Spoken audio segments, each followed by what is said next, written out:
ছেলে এই দেশে 16 থেকে 18 বছর বয়সে ম্যাচিউরড হয়, কিন্তু ওরে বিয়ের পিড়িতে বসায় 32 বছর বয়স। তো বাকির বছর ও কি আঙ্গুল চুষবে? কথা কন, কি করবে? ও যে পাপ কাজ করে, ও যে পর্নোগ্রাফি দেখে, ও যে মাস্টারবেশন করে, এগুলোর পার্সেন্টেজ গুণা মা বাবার আমল নামায় আছে না নাই? মা বাবার এত সহজে পার পেয়ে যাবেন না। ছেলে মেয়েগুলারে সময় হলে বিয়ে দিয়ে দেন। বিয়ের চেয়ে ভালো কাজ পৃথিবীতে আছে? যেই সমাজে বিয়ের খরচ বেড়ে যায়, ওই সমাজে জেনার খরচ কমে যায়। বিয়ে করতে লাগে 10 লাখ, জেনা করতে লাগে 500 টাকা। কথা কন। এজন্য জিনাকে সহজ করবেন না বিয়েকে সহজ করবেন? বিয়ের কথা কইলেই পোলারা কয় তুই নিজের পায়ে দাঁড়া। তো এতদিন ও কার পায়ে দাঁড়াইছে?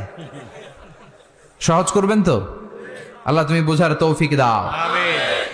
এরপর আল্লাহ বললেন, আমি মানুষকে শুধু আশরাফুল মাখলুকাতি বানাই নাই, আমার খলিফাই বানাই নাই।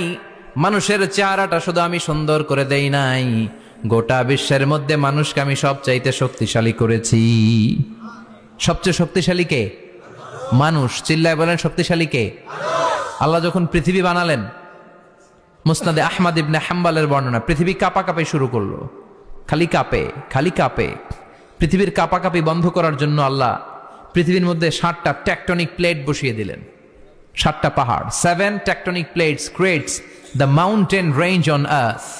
وَجَعَلْنَا الْجِبَالَ أَوْتَادًا। পৃথিবী কাঁপতে শুরু করলো সৃষ্টির পর। পৃথিবীর কাঁপাকাঁপি বন্ধ করে দেওয়ার জন্য আল্লাহ পৃথিবীর ভেতরে পাহাড় ঢুকিয়ে দিলেন।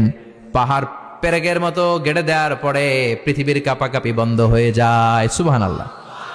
ফেরেশতারা অবাক হয়ে বলে, মাবুদ, পৃথিবীর কাঁপাকাঁপি বন্ধ হলো কেমনে? আল্লাহ বললেন, ও ফেরেশতারা, পৃথিবীর মধ্যে আমি পাহাড়কে গেড়ে দিয়েছি। পাহাড় গেড়ে দেওয়ার কারণে পৃথিবীর কাঁপাকাঁপি বন্ধ হয়ে গেছে। ফেরেশতারা বললেন, তাই নাকি? পাহাড়ের এত বড় শক্তি। ইয়া রাব, হাল মিন খালকিকা আশাদ্দা মিনাল জিবাল। আপনার এই সৃষ্টিকুলের মধ্য থেকে পাহাড়ের চাইতে বেশি শক্তিশালী কিছু আছে নাকি? আল্লাহ বললেন, হ্যাঁ আছে। পাহাড়ের চাইতে শক্তিশালী হচ্ছে আল হাদিদ, মানে লোহা। পাহাড়ের চেয়ে শক্তিশালী কি? এই লোহার নামে কোরআনে সূরা আছে না নাই? সূরার নাম কি? কথা বলেন। وَأَنزَلْنَا الْحَدِيدَ فِيهِ بَأْسٌ شَدِيدٌ।